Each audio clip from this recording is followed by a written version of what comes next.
Hyperglycémie, beaucoup de sucre dans le sang, débouchant donc sur des situations de diabète. Hypercholestérolémie, beaucoup de lipides, beaucoup de graisse au niveau de l'organisme, de la circulation, débouchant sur des hypertensions artérielles, beaucoup de situations d'obésité.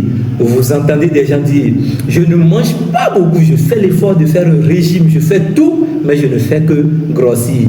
Oui, ça peut provenir de beaucoup de choses, mais il y a également certains cas, sinon beaucoup de cas qui proviennent de la même chose dont nous parlons depuis l'élément fondamental, parmi les trois fondamentaux dont nous parlons, l'absorption, la digestion et donc faisant intervenir les bactéries de la flore intestinale. Et oui, ces bactéries en sont pour beaucoup.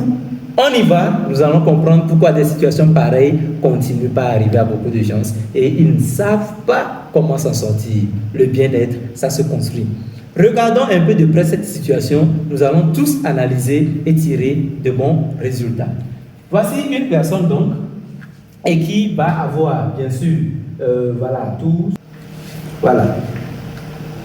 Et donc c'est quelque part à ce niveau-là que va se passer l'absorption. Donc la personne va manger, l'aliment va rentrer, va passer par tous les phénomènes de digestion et arriver là, doit passer dans la circulation sanguine, doit passer dans le sang. Nous allons couper une partie de cet élément-là et aller mieux regarder, mieux observer. Et donc, voilà le tuyau là. OK? Et donc, dans ce tuyau, donc on fait comme si on regardait l'intérieur, dans ce tuyau, ok, va donc se retrouver les aliments qui ont été déjà digérés, dégradés, donc en des morceaux, etc., et qui vont continuer leur dégradation. Et là, à l'intérieur, sur les parois de ce tuyau, nous avons les bactéries qui sont là en grande quantité, les bactéries qui sont en bleu pour protéger. Qu'est-ce qui se passe? Si ces bactéries-là sont en bon état, la digestion va se passer, les bactéries vont fragmenter tous ces éléments-là, vont les rendre plus petits, etc. Donc les sucres, les lipides, les graisses, tout. Et ces éléments-là maintenant, bien digérés, vont faire quoi? Vont passer par des petits trous au niveau de ces parois-là. Donc c'est des éléments qui vont passer par ces petits trous-là.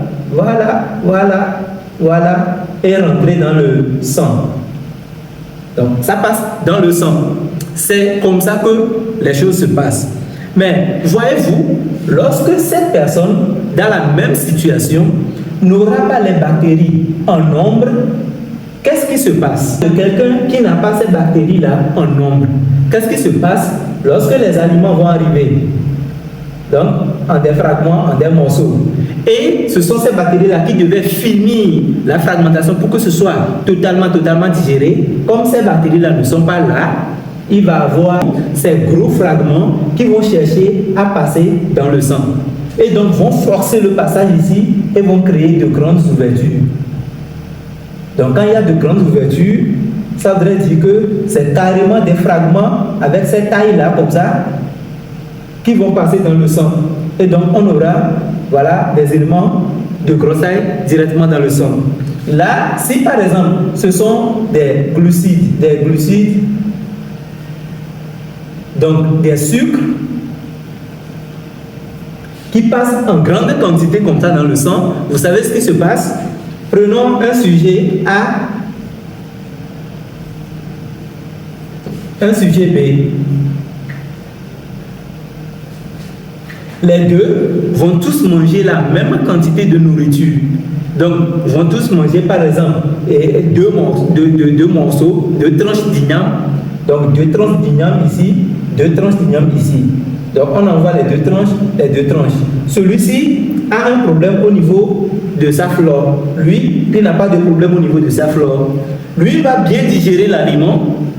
Les glucides vont bien digérer, ce qui doit être éliminé sera éliminé et juste l'essentiel passera au niveau de son sang.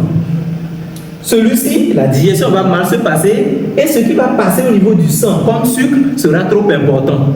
Or, ils ont mangé les mêmes quantités de nourriture. Voilà le gros danger qui se produit. Donc, quelqu'un, lui, à chaque fois, il mange normalement, mais il envoie trop d'éléments, trop de sucre au niveau de son corps. Il y aura trop de sucre dans la circulation sanguine et il est en train de donner trop de travail à son foie. La même chose va se passer avec les lipides. Donc, avec tout ce que nous allons appeler graisse, etc. Donc, pour une autre situation, donc ce sera la même chose pour également les lipides. Ce sera pareil. Donc, la personne ne va faire que beaucoup d'accumulation de graisse à l'intérieur de son corps. Donc, chez cette personne, le passage dans le sang va faire sucre, plus, va faire lipides, plus.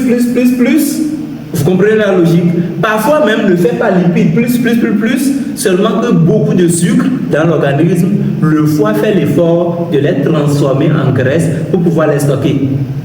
Et donc, le danger est toujours là.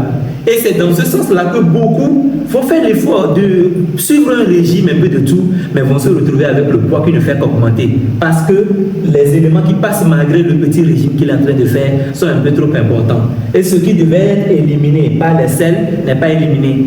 Donc, tous ces éléments-là ne font que rentrer. Résultat des courses.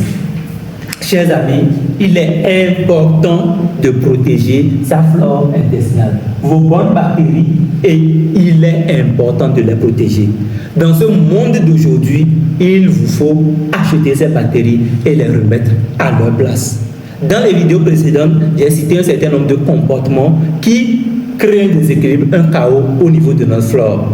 Vous savez, si vous vous retrouvez, vous vous connaissez dans ces genres de comportements, déjà prenez les probiotiques. Vous savez que vous prenez beaucoup d'alcool bizarre que nous avons aujourd'hui, prenez les probiotiques.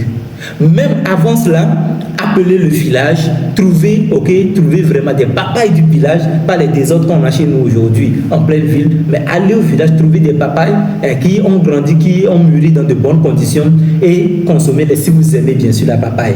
Cela va déjà aider, nourrir les peu de bactéries qui vous restent à pouvoir se multiplier, à se régénérer. Et la meilleure façon aujourd'hui, c'est d'acheter les batteries.